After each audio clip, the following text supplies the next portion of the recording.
इकाची अपनी छोटी बहन ओकीको के लिए एक डॉल लेकर आता है। वो डॉल बहुत ही ज्यादा प्रिटी होती है और जैसे ही ओकीको उसको देखती है वो खुशी से झूम उठती है। वो उसको पकड़ती है और उसके बाद तो जैसे कि मानो उसने कभी भी उस डॉल को छोड़ा ही नहीं। वो डॉल इमीडिएटली उसकी बहुत ही ज्यादा फेवरेट टॉयज में से एक हो जाते हैं और धीरे धीरे वही उसका सबसे फेवरेट टॉय होता है। लेकिन एक चीज जो कि बहुत ही ज्यादा अजीब थी उस डॉल के लिए, वो चीज ये थी कि ओकीको एक तरीके से उस डॉल की तरह ही ड्रेसअप होने लगी थी, या फिर मैं ये कहूँ वो डॉल ओकीको की तरह ही ड्रेसअप होने लगी थी। उन दोनों की ड्रेस बिल्कुल सेम होती और वो अपने हेयर कट को भी बिल्कुल सेम ही रखते। ऐसा लगता है जैसे कि मानो ओकीको को कोई ऐसी फ्रेंड मिल गई है जिससे कि वो कभी भी बात करते वक्त नहीं थकती। वो उससे हर चीज शेयर करती, जैसे कि उसके स्कूल में क्या हुआ, जैसे कि आज उसका होमवर्क करने का मन बिल्कुल भी नहीं कर रहा है।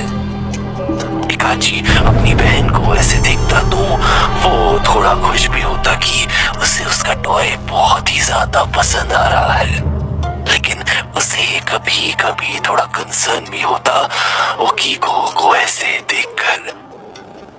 एनीवे, ये चीजें कुछ 1-2 महीने तक चलती रही, लेकिन फिर उसके बाद चालू हुआ एक अजीब इंसिडेंट्स का सिलसिला।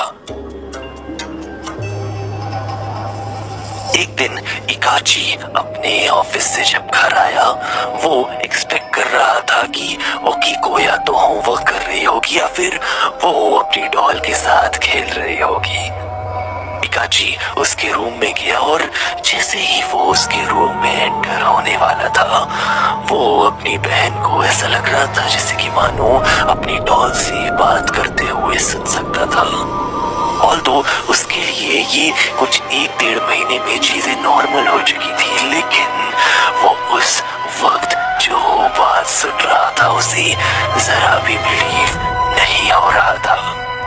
वो उस वक्त अपनी बहन को ये कहते हुए सुन रहा था कि मैं तुम्हारे साथ ही चलूंगी, यहाँ पर वैसे भी भैया नहीं रहते हैं, मम्मा की तबीयत खराब रहती है, पापा वैसे भी हमें छोड़कर जा चुके हैं, मैं तुम्हारे साथ ही चल लूंगी। ये चीज सुनने के बाद इकाची को थोड़ा सा अजीब लगा, थोड़ा सा बुरा भी लगा। वो बिना कुछ बोले वापस उस रूम से बाहर आ गया। डिनर के वक्त जब इकाची ने ओकीको से पूछा, तुम किससे बात कर रही थी, उसकी बहन ने बहुत ही ज्यादा इनोसेंट टोन में येट बहुत ही ज्यादा क्रीपी स्माइल के साथ जवाब दिया, मैं खुद से बात कर रही थी, मैंने उस डॉल का नाम भी ओकीको रखा है, मैं और वो एक ही है, वो और मैं हमेशा एक साथ रहेंगे, हम दोनों की आत्मा भी बिल्कुल एक है।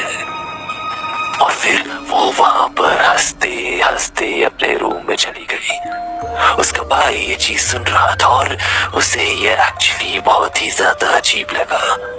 वो अपनी मदर से इस बारे में बात किया, जिस पर कि उनका कहना था कि मे बी वो अपने टॉय के साथ अटैच्ड है, इस उम्र में बच्चे ऐसा करते हैं। ये सारी की सारी बात होने पर भी इकाची को ये चीज किसी भी तरीके से नॉर्मल नहीं लग रही थी। और फिर धीरे धीरे वही चीजें होने लगी जिस चीज का डर था। ओकियो एक दिन बहुत ही ज्यादा बीमार पड़ गई। उसकी तबीयत इतनी ज्यादा खराब हो गई कि उसे 2 दिन तक हॉस्पिटल में रखा गया। हालत फिर भी ठीक नहीं हो रही थी।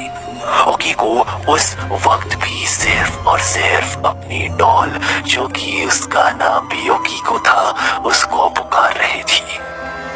इकाची ने उसके पास उसकी डॉल को रख दिया उसे गले से लगा ली और उसे बस पकड़कर अपने बेड पर ही वो लेटी रहती।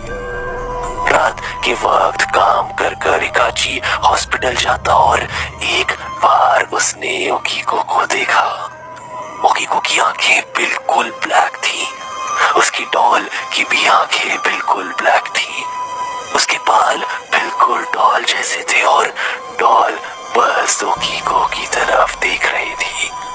इकाची को अपनी आंखों पर यकीन नहीं हुआ जब उसने ओकीको की डॉल को ठीक इकाची की तरफ पलट कर देखते हुए देखा और उसने अपनी पलकें झपकाई।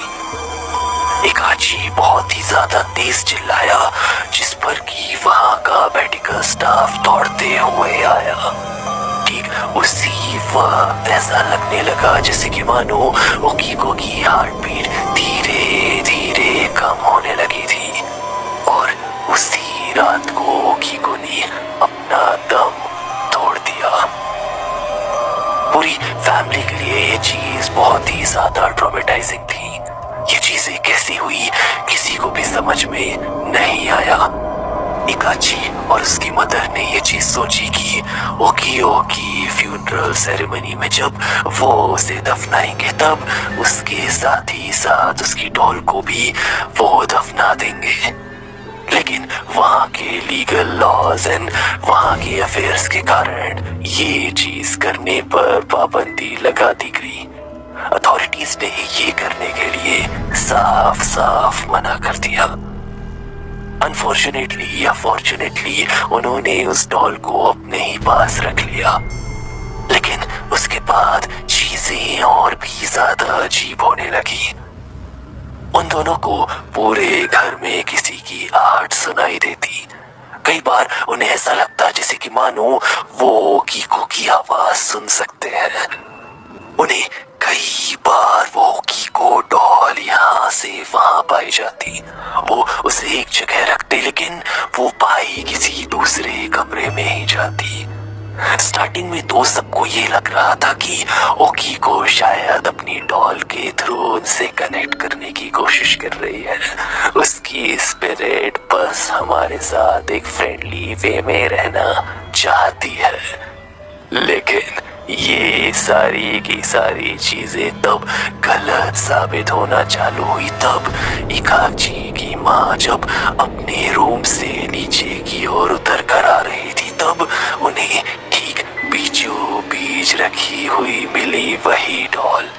उन्होंने उस डॉल को उठाया इस इंटेंशन से कि वो उसे नीचे वाले रूम में रख देंगी, और जैसे ही उन्होंने उस डॉल को उठाया उस डॉल ने एक झटके से उन्हें धक्का दिया और वो सीढ़ियों से नीचे गिर गई। उनकी पैर में फ्रैक्चर हो गया और वो उस वक्त समझ गई कि ये उनकी बेटी बिल्कुल भी नहीं है। वो उस डॉल को लेकर प्रीस्ट के पास भी गए। उन्हें स्टार्टिंग में तो ये बहुत ही ज्यादा ऑर्डिनरी डॉल लगी, लेकिन फिर धीरे धीरे कर उन्हें ऐसा लगने लगा जैसे कि मानो वो डॉल ऑल तो एक डॉल है लेकिन उसके बाल अपने आप ही ग्रो होने लगे हैं। उसके बाल वेस्ट तक आ चुके थे और उसके बालों को काटने पर वो बाल कुछ एक हफ्ते में ही दोबारा वहीं पर आ जाते। ये चीज बहुत ही ज्यादा वियर्ड थी।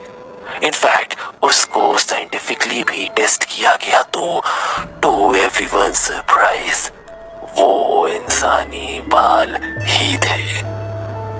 उस डॉल को लेकर जब वो दोबारा प्रीस्ट के पास जा रहे थे समवॉट उन्होंने अपनी कार के जैसे ही पीछे देखा वहां से वो डॉल गायब थी।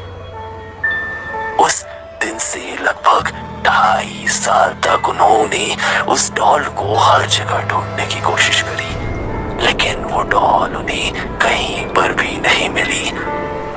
उन्हें एक तरीके से लगा कि शायद वो डॉल अब उनकी जिंदगी से हमेशा हमेशा के लिए दूर जा चुकी है। इकाची का एक बेस्ट फ्रेंड हुआ करता था जो दूसरे स्टेट में रहा करता था, लेकिन जब जब उसकी डॉटर का बर्थडे होता वो उन्हें भी वहां पर इनवाइट करता और उनके लिए एक तरीके से ये गेट टुगेदर होता। इकाची की मदर की तबीयत खराब रहती, सो वो घर पर ही रहती, लेकिन इकाची दूसरे स्टेट जाता सिर्फ और सिर्फ अपने बेस्ट फ्रेंड की डॉटर का बर्थडे सेलिब्रेट करने। वो जब वहां पर पहुंचा, ठीक वहां पर पहुंचते ही उसने अपने फ्रेंड की डॉटर को विश किया और वो जैसे ही उसे विश करा वो उसके हाथ में एक डॉल देख सकता था। वो डॉल बिल्कुल फेमिलियर सी दिख रही थी, क्योंकि ये और कोई नहीं बल्कि योकीको डॉल ही थी। उसके बाद जैसे कि मानो सारे के सारे इवेंट्स एकदम से इकाची को याद आने लगे। वो ये सारी की सारी चीजें सोच ही रहा था कि उसका ध्यान योकीको डॉल की तरफ गया।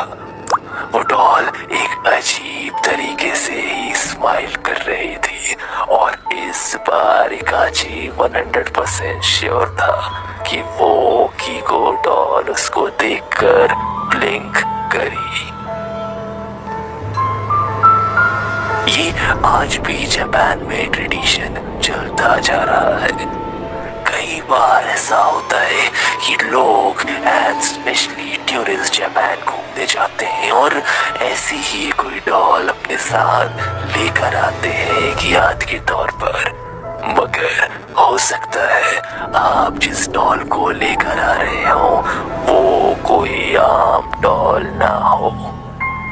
तो अगर आप जापान जाने की सोच रहे हैं और वहां से किसी डॉल को लेकर आने की सोच रहे हैं, प्लीज बी केयरफुल।